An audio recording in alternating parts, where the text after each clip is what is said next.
नमस्कार, देख रहे हैं न्यूज 21 और आप सभी के साथ मैं ऋतिका पांडे। स्पेशल बुलेटिन देख रहे हैं। हमारा खबरों की शुरुआत करते हैं गुना की बड़ी खबर से, जहां मंगलवार रोड स्थित गिट्टी क्रशर के पास खदान के तालाब में 40 वर्षीय युवक का शव मिलने से इलाके में सनसनी फैल गई है।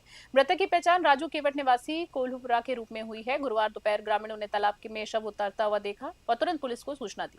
सूचना पर पुलिस मौके पर पहुंची, शव को कब्जे में लेकर पोस्टमार्टम के लिए जिला अस्पताल में भेज दिया गया है। परिजनों ने इस मामले में हत्या की आशंका जताई है। वहीं मृतक की बहन ने बताया है कि राजू मछली पकड़ने कुछ लोगों के साथ गया था और उसके सिर पर गंभीर चोटों के निशान पाए गए। परिजनों का कहना है कि यह सामान्य डूबने का मामला बिल्कुल नहीं है, बल्कि उसकी हत्या कर शव को पानी में फेंका गया है। फिलहाल पुलिस ने मामला दर्ज कर जांच शुरू कर दी और पोस्टमार्टम रिपोर्ट का इंतजार किया जा रहा है, जिसके बाद ही मौत के कारण स्पष्ट होंगे। गुना से विनोद सोनी की रिपोर्ट। अच्छा, क्या हुआ? जी हुआ, हमको फोन आया। हम उधर ही गए थे बनाने खाने के लिए सब्जी। तो जरा सी देर में हम बैठे थे जान के, तो एक में फोन आया। तो हम गए, तो वो तालाब में कुछ नहीं दिख रहा था। पुलिस वाले थे भाई, और वो नाव से देख रहे थे वहाँ में। तो हमने जान के देखा तो उनने नाव से हिल लिया था, अंदर डूब रहा था। तो बाहर निकाल लाओ तो बाहर है। तो हमने जान के देखा कि तो लगी है चोट मोट। तो उसके माँ तो जहाँ फरसा था ठाड़े में पड़ रहा है, दो जगह दो फरसा था, तो वैसे नहीं मारो वो। और अगली खबर की बात कर ले। प्रशासनिक कार्रवाई को लेकर बड़ा विवाद सामने आया है। सदर बाजार स्थित भगत सिंह वार्ड में रहने वाली विधवा महिला उषाबाई मोरे ने आरोप लगाया है कि नायब तहसीलदार पूनम साहू के ने बिना किसी नोटिस के प्रधानमंत्री आवास योजना के तहत बने उनके मकान पर बुलडोजर चला दिया है। हैरत अंगेज खबर है। पीड़िता का कहना है कि वर्ष 2018 में मिले 30 वर्षीय पट्टे के आधार पर उन्होंने 260 वर्ग फीट जमीन पर मकान बनवाया था, लेकिन कार्रवाई के समय घर में ताला लगा होने के कारण और इसके बावजूद भी जेसीबी से उनका घर तोड़ दिया गया। महिला के अनुसार इस कार्रवाई में उनका पूरा गृहस्थी का सामान नष्ट हो गया है। करीब 10 लाख रुपए का नुकसान हुआ है। पीड़िता ने आरोप लगाया है कि विरोध करने पर उन्हें झूठे केस में फंसाने की धमकी दी गई। मामले को लेकर पीड़िता ने कलेक्टर और एसपी से न्याय की मांग की है। कलेक्टर ने जांच के बाद उचित कार्रवाई और रहने की व्यवस्था का आश्वासन दिया है। वहीं समाजसेवी ऋषि दीक्षित ने इसे प्रशासनिक मनमानी बताते हुए कड़ी कार्रवाई करने की मांग की। बैतूल से कमला कट्टावड़ी की स्पेशल रिपोर्ट।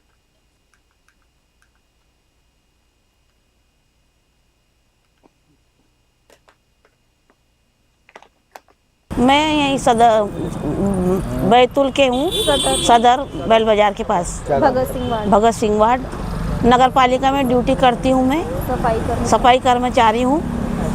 क्या घटना हुई आपके साथ? मैं कल ड्यूटी पे गई थी, मेरे घर में ताला लगा था। कौनती मैडम? कौनती नाम की? पूनम साहू मैडम आए, तहसील ऑफिस की मैडम। उनने हमको कोई सूचना नहीं दिया, कुछ नहीं दिया, और आके हमारा घर में अतिक्रम लगा दिए, तोड़ दी पूरा, तो मकान तोड़ दी मेरा। तो मुझे कल शाम को इस घटना की जानकारी लगी। निश्चित ही एक तरफ मुख्यमंत्री मोहन यादव कहते हैं कि हम एक स्वर्णिम मध्य प्रदेश की कल्पना करते हैं, एक साफ सुथरा प्रदेश मध्य प्रदेश की जनता को मतलब उपहार स्वरूप देना चाहते हैं। और जब दूसरी तरफ मैं इन गरीब लोगों की तरफ देखता हूं जो संघर्ष करके अपना घर चलाने का काम करती हैं, मोरे मैडम, इनके बारे में जब मेरे को ये जानकारी लगी कि आप नगर पालिका में साफ़ सफाई का कार्य करती हैं और आपका मकान का पट्टा 40 साल पुराना होने के बाद, इसमें जो अभी शिकायत प्राप्त हुई है उसमें विधिवत हम जांच करेंगे कि जो प्रक्रिया का पालन किया जाना चाहिए अतिक्रमण हटाने से पूर्व वो किया गया है कि नहीं किया गया है। यूजुअली नोटिसेस दिया जाता है। जितना मुझे पता है कि ये नगर पालिका की कर्मचारी और नगर पालिका ने ही उसको लीड किया होगा अतिक्रमण हटाने की कार्रवाई को,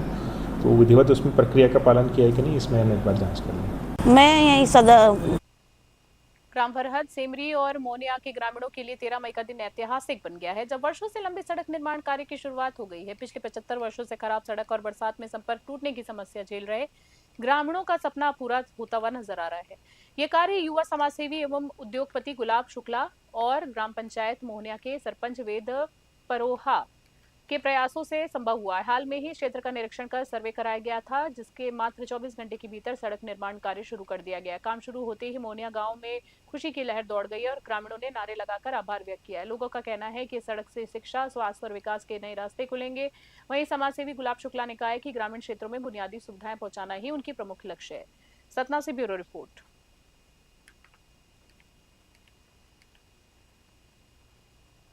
सीएम मोहन यादव ने वीआईपी संस्कृति से अलग हटकर दिल्ली में आम यात्री की तरह मेट्रोस में सफर कर सादगी का संदेश दिया है। प्रधानमंत्री नरेंद्र मोदी की मितव्ययता, ईंधन बचत और सार्वजनिक परिवहन को बढ़ावा देने की अपील के बाद मुख्यमंत्री ने कदम उठाया है। नई दिल्ली में शिवाजी स्टेडियम से एरो सिटी तक की यात्रा के दौरान मुख्यमंत्री ने आम यात्रियों से बातचीत की और मध्य प्रदेश के विकास कार्यों पर उनकी राय साझा की। जी हां, यात्रा के दौरान महिलाओं और युवाओं ने सरकार की योजनाओं की सराहना की, जिस पर मुख्यमंत्री ने सभी का धन्यवाद किया। उन्होंने कहा कि सार्वजनिक परिवहन का उपयोग केवल ईंधन बचत की नहीं बल्कि पर्यावरण संरक्षण और देश की आर्थिक मजबूती के लिए भी जरूरी है। मुख्यमंत्री ने बताया कि मध्य प्रदेश सरकार प्रधानमंत्री की अपील को गंभीरता से लागू कर रही है और वर्चुअल बैठकों को बढ़ावा देने के साथ काफिले में वाहनों की संख्या भी कम की जा रही है। बैतूल से कमलाकर तायवड़े की स्पेशल रिपोर्ट।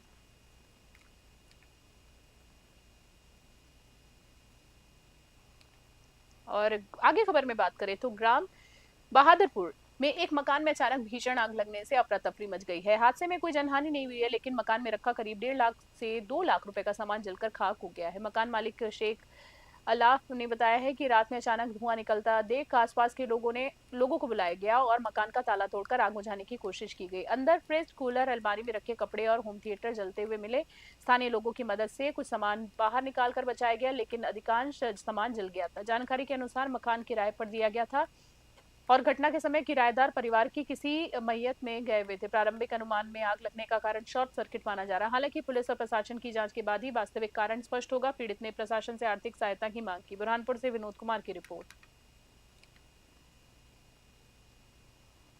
और प्रशासन अलर्ट मोड पर आ चुका है। जी हां, क्योंकि धार की ऐतिहासिक भोजशाला को लेकर लंबे समय से चल रहे हिंदू मुस्लिम विवाद पर अब बड़ा फैसला आ सकता है। जानकारी के अनुसार इंदौर हाईकोर्ट से इस मामले में निर्णय सुना सकता है। हाईकोर्ट की वेबसाइट पर भी इस संबंध में सूचना जारी की गई है। भोजशाला को लेकर दोनों पक्षों द्वारा लंबे समय से अपने अपने दावे किए जा रहे हैं।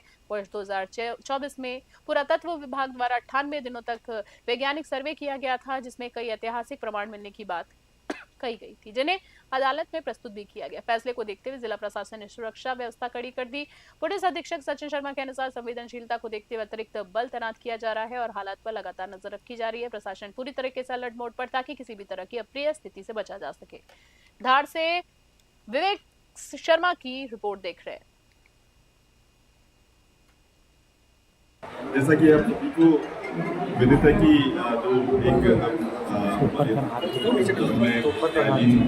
जो आईडी सही वो पास कर उसके संदर्भ में जो गेट तरीके से जो शांति व्यवस्था को रखने के लिए तैयारियां पूरी कर ली गई हैं। जो सभी इम्पोर्टेंट पॉइंट्स हैं, सभी इम्पोर्टेंट पॉइंट्स पर जो हमारे जो एग्जीक्यूटिव मजिस्ट्रेट और पुलिस बल उपलब्ध रहेगा। धार जिले में पुरातत्व विभाग द्वारा संचालित संरक्षण की ड्यूटी है, इस पर आज माननीय उच्च न्यायालय का निर्णय आने वाला है। धार जिले के सभी नगरवासियों से अपील है कि शांति सौहार्द भाईचारा बनाते रखें। हम लगातार ऐसे तत्वों पर नज़र रख रहे हैं जो शांति व्यवस्था भंग कर सकते हैं। हम लोगों की जो सर्विलांस है वो ज़मीन पर भी है, टेक्निकल भी है, सोशल भी है, और इसके अलावा जो भी निर्णय आता है उसका हम कड़ाई से पालन करेंगे और जो भी व्यक्ति शांति भंग करने की कोशिश करता है उस पर कड़ी से कड़ी और कठोर से कठोर कार्रवाई की। सर कितना नौरोजाबाद में पेट्रोल और डीजल के दामों में एक बार फिर से बढ़ोतरी दर्ज की गई है। पेट्रोल का रेट बढ़कर 101.28 रुपए प्रति लीटर और डीजल 96 करीबन 50 रुपए प्रति लीटर तक पहुंच गया है। अंतर्राष्ट्रीय बाजार में कच्चे तेल की कीमतों में उतार चढ़ाव और वैश्विक परिस्थितियों को इस बढ़ोतरी का कारण माना जा रहा है। बढ़ते दामों को सीधा असर आम जनता, वाहन चालकों और छोटे व्यापारियों पर पड़ रहा है। लोगों का कहना है कि लगातार महंगे होते ईंधन से घरेलू बजट बिगड़ रहा है और रोजमर्रा की वस्तुओं में दाम भी बढ़ने की आशंका है। परिवहन लागत बढ़ने के से बाजार पर भी असर देखने को मिल सकता है, जिसमें महंगाई और बढ़ने की संभावना जताई जा रही है। उमरिया से राहुल शीतलानी की विशेष रिपोर्ट।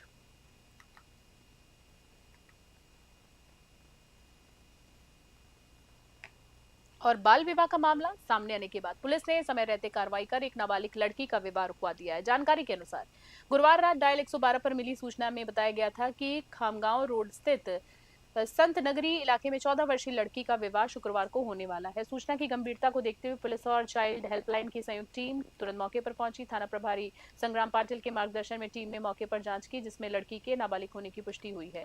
इसके बाद पुलिस ने तत्काल विवाह रुकवाया और संबंधित लोगों को कानून के तहत कार्रवाई की चेतावनी दी। इस अभियान में महिला और बाल विकास विभाग और पुलिस टीम के अधिकारी शामिल हो रहे। प्रशासन ने अपील की है कि बाल विवाह जैसी घटनाओं की जानकारी मिलने पर तुरंत 100 डायल 112 या चाइल्ड हेल्पलाइन नंबर पर संपर्क करें। बुल्डाना से प्रशांत सबकाल की रिपोर्ट।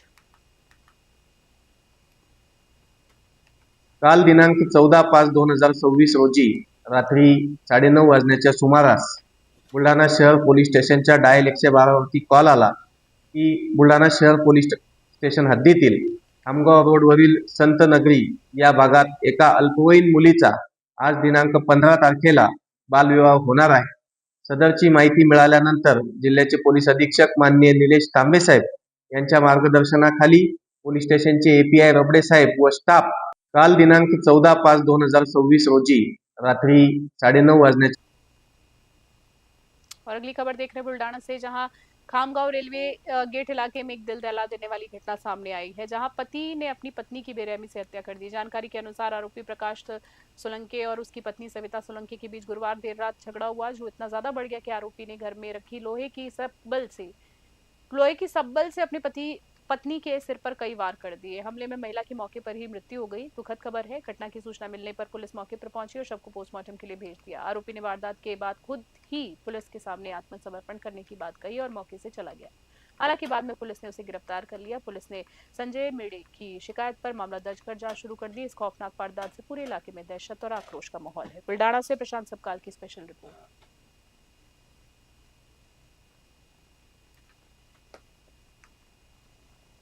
स्पेशल बुलेटिन में इतना ही। बने रहे न्यूज़ 21। नमस्कार, जय हिंद, जय भारत।